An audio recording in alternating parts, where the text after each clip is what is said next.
What's going on, everybody? All right, here is my 93 40th anniversary edition Corvette. My first Chevrolet was a Corvette. And in today's video, we're gonna go over everything that I know that is wrong with the vehicle. There may be some things I don't know, but there is a few things that need to be fixed. And we're gonna take you inside, show you the interior, and let's get with the video. Okay, so here it is. I've had this in the channel once or twice before. The first thing we're going to talk about is the elephant in the room is the paint is coming off of this car. My dad paid like $5,000 or $6,000 to have this car painted several years ago. I went and picked it up and took it for a drive. I drove it down the road and back, and this piece right here that you can see is missing had a huge crack in it as soon as I brought it back. I know the people that painted it probably thought I did that, but obviously that is not the case, because there are several places on the car that is like this. You can see the paint bubbling up right here. You can see paint's kind of bubbling up through here. If we take it to the other side, it's worse. There are a few scratches here and there. You can see the paint cracking right there.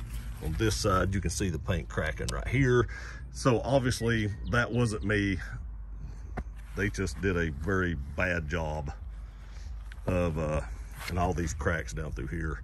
They just did a very bad job painting this car. I don't know what they did to the paint, but this is paint. This is not fiberglass. The paint's just coming loose.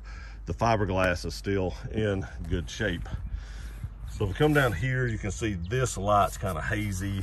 This emblem's kind of faded out. So we may replace stuff like that as we go through it.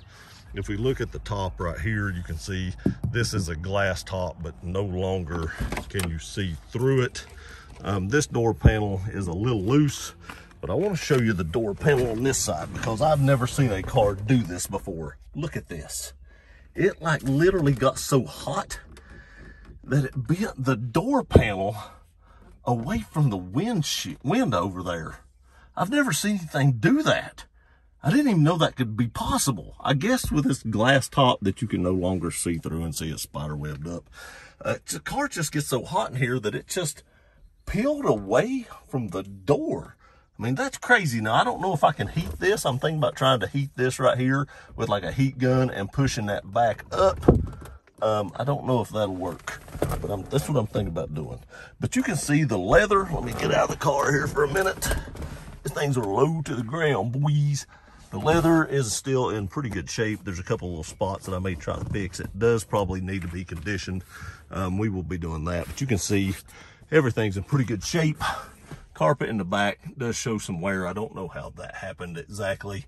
There is a bolt in the floor over there that I don't know what happened there, but the dash actually has a couple of cracks right here and like maybe one over here. So there is a couple of cracks in the dash, but nothing too crazy.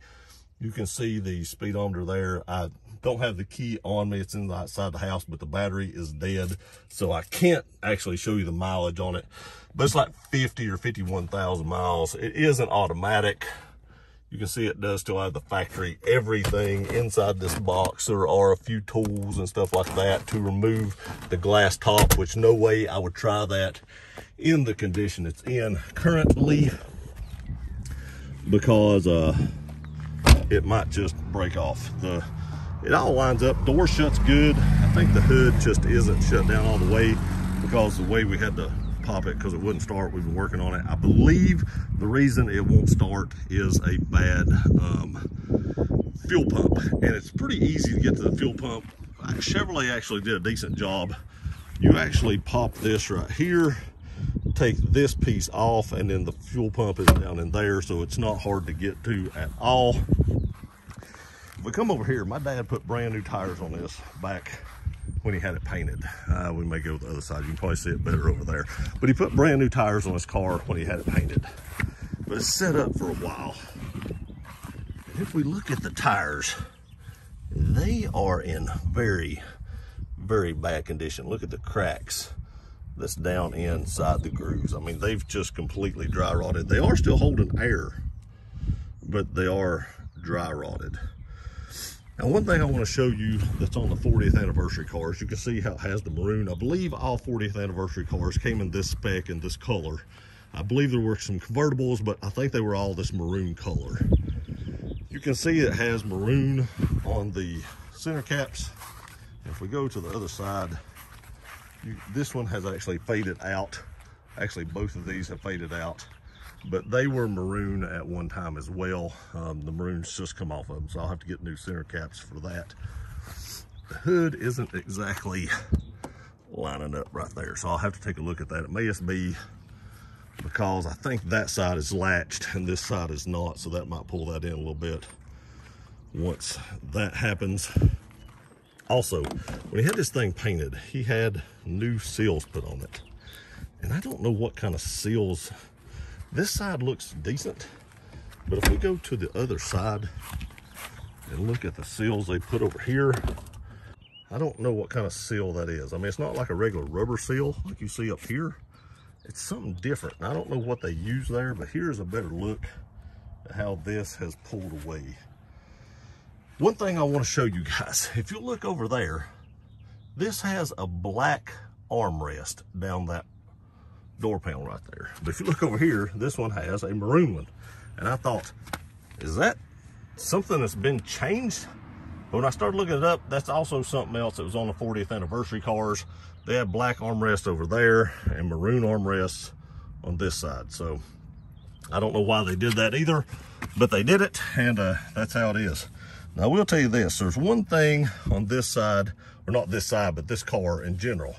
Look at the step down right here. When you get in this thing, I mean, I've got like a 6 or 8 inch span on my thumb, and it's still above my thumb right there. So there's probably like 9 inches or so to step down in this car, which you can just fall down in it. And then there's like a 9-inch step up to get out of it.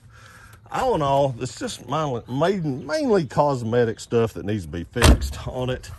Battery needs to be charged. It has a fairly new battery on it. It's just dead. We killed it trying to start it in another video. But there was no leaks or anything like that when it was running a few years ago. So should be a good car, a good platform to start with. Just got to get that fuel pump in it and get it running. New tires, new top, maybe a new door panel probably, and a paint job. And we should be in decent shape at that point. Not sure what it's going to take to paint this. I'm probably going to get every bit of paint off this car, so I'm not exactly sure how hard that's going to be, but we're going to learn. We're going to learn together. Look at this right here. Nah, it's just kind of pulled loose a little bit. Looks like I thought something right there was cracked, but it's not a crack. It looks like something's just pulled loose. You can see the dash is kind of pulled loose over there. You can see those 2 cracks through the windshield there. Nothing too crazy. Those cracks aren't crazy bad, but that's just where the car sat here and wasn't open, and that's what happened to the door panel and stuff like that. All right, again, good starting point. I think this will be a good channel car.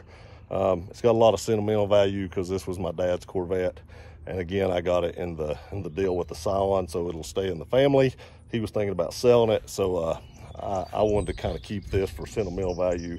I'll probably leave it over here, and he can drive it if he wants to once we get it running, and then if I want to drive it, I can come pick it up as well. But this will be a pretty good starting point for a project car. Not sure when I'm going to start this because I have another vehicle that I've not showed you all yet that I've kind of started buying stuff for already. I would like to at least get this running, so that fuel pump is probably going to come sooner than later. But there it is. That's everything I know that's wrong with my 40th anniversary edition Corvette. I appreciate y'all watching this video. Please like, share, and subscribe. I love you guys. We'll see you next time.